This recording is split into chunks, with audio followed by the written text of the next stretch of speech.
Highway driving tips: how to drive a car on a highway.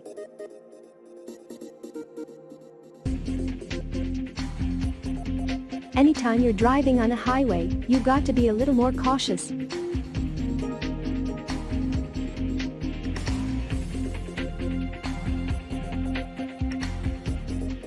Here are 7 highway driving tips that you must follow to avoid accidents.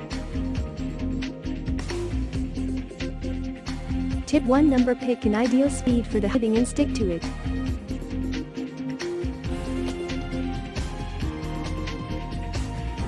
Tip 2. While lane changing, recognize the speed differences and alter the speed.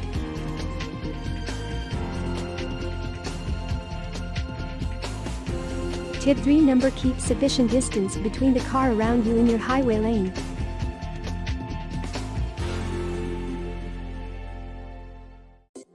Tip 4. Overtaking. The 2 primary points of focus are correct judgment and timing.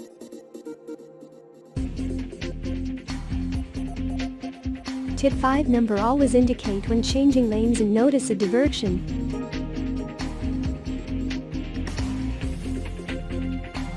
Tip 6. Keep your windshield clean, all lights working, and aim for the headlights as per your seating. Tip 7. Slow down gradually and start moving to the shoulder of the highway with your hazards line on. Want to excel and drive? Learn from pro trainers. Visit www.carlearner.com and book your car driving lesson today.